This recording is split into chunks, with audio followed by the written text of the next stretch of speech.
Wisdom is the wise word spoken by the wise man.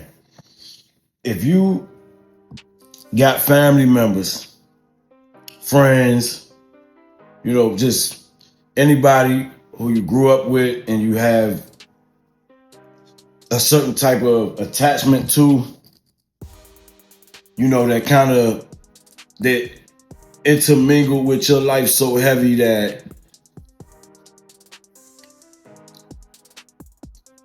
part of you and how you are has to do with them, and they turn against you for whatever reason.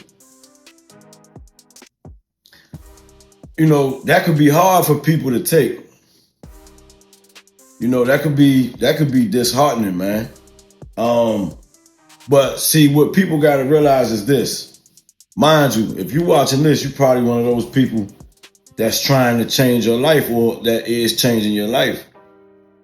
Now, that's the key word, change. So what happens is everybody doesn't change at the same time. So it's not as personal and as big of a deal as you may want to make it or tell yourself. You just outgrow people sometimes. So what happens when you outgrow them, remember, they're deeply ingrained in your life and how you are. So as you start to change, their view of you changes. Let's say, look, this is y'all, and you start to change. So their view changes. Now they see you from a different angle.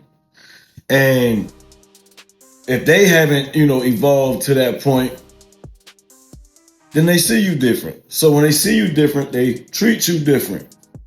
One, because sometimes they don't understand what's going on with you. So sometimes it's not even malicious. Sometimes it is. Either way, it doesn't matter. You know what I mean? It's just indicative of, hey, I don't fit here anymore. That's perfectly fine. Perfectly. Like, you do not need those people, bro. You don't need those people. And that's important for you to get through your head. You don't need those people. It would be nice to have them, I understand. But see, when you change, you got to really change. You got to evolve into a different person. And that different person may not have that many siblings, or may not have such and such type of relationship with such and such, an uncle, an aunt, a cousin, a sibling, whatever. So that person may not have that, and that's what you're evolving into. So that's actually a good sign. So you hearing it. It's a good sign. It's a good thing. Now, 1 second, y'all. Moringa.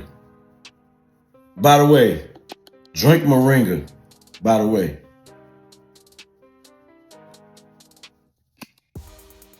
See, when you are really changing, it ain't the best tasting, but the energy it gives you it's like caffeine, but it's cleaner because it's not. But anyway, so when you are truly changing,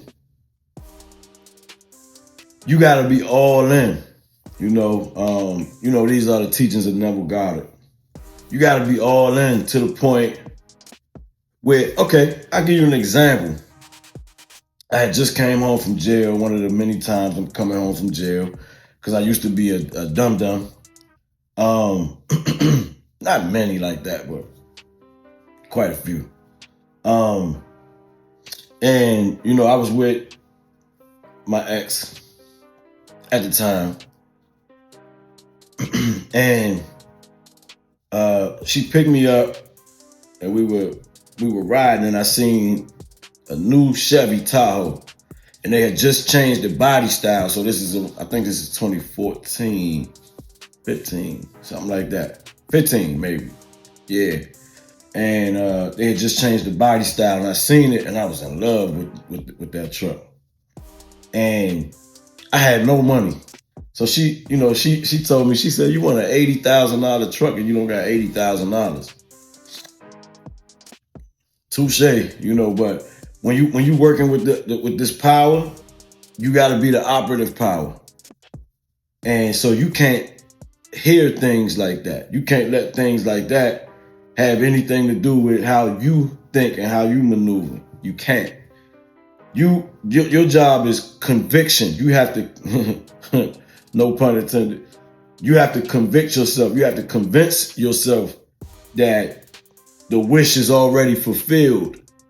Not that you want it to be fulfilled. You can't convince yourself that you have the wish. Well, you can do that first. But once you know what the wish is and you're sure about it, you got to convince yourself not that you will have it, but that you already do. That's what you got to do. You got to convince yourself you already have it. It's not the easiest thing in the world, but it could be done. So what I would do first, I said, you know what? Money is everywhere, and I can get the money for this car. And so shout out to my cousin Tree. We read this book called E Squared that she put me on. And I did this thing where I found money. And the way I found money was pennies on the ground in the parking lot of my ex's house. So I found pennies and I just kept telling myself, like, okay, they're pennies, so they're easy to. So I said, these are everywhere. And I found pennies everywhere. And then everywhere I went for like a week, I got obsessed with it. And it was pennies everywhere.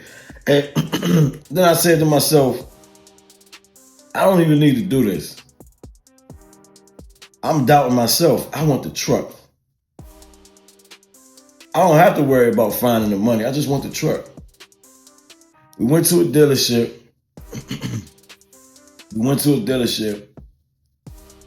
The first time I went and I sat in that new Tahoe so long that they made me get out. They said, you can't just, relax and hang out in the car or whatever. And I said, oh, okay, yeah, my fault. But what I was doing was I was giving it sensory realness. See, when you looking for the next thing and when you going to the next level, you need something to gauge it. You need something to, if you've never seen a nice restaurant, if you've never been in one, you have to go in one to know if you want that. You gotta go in there.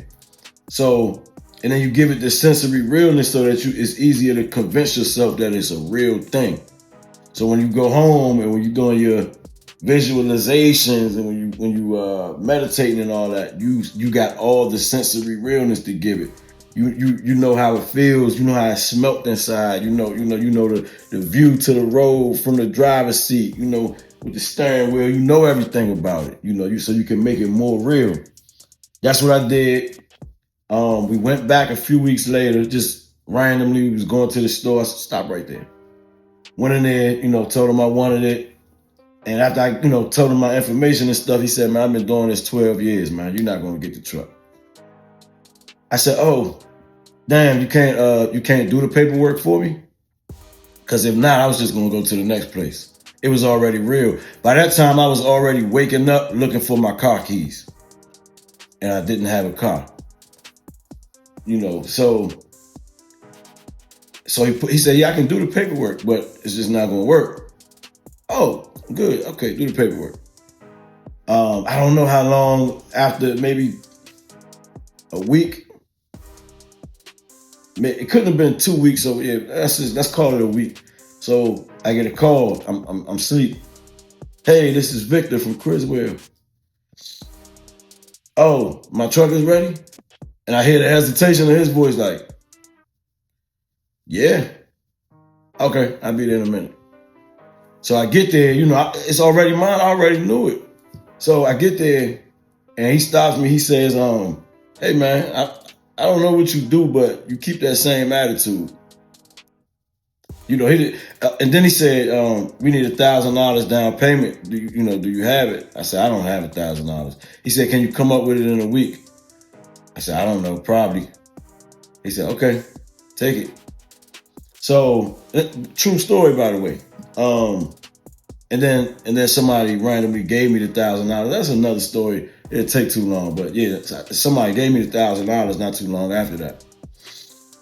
So when you are changing, when you're changing your circumstance, when you're changing things, you have to completely convince yourself that it's real now.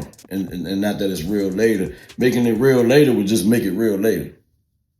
You know, so it's always later, by the way, because the only time your brain, is the present is the only time that actually counts.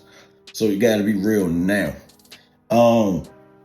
That's even with this YouTube channel, bro. Like, that's it's gonna take too long, right? But I made something real here, and y'all will be able to see it as y'all be able to see it y'all yourself. So you don't have to guess, right?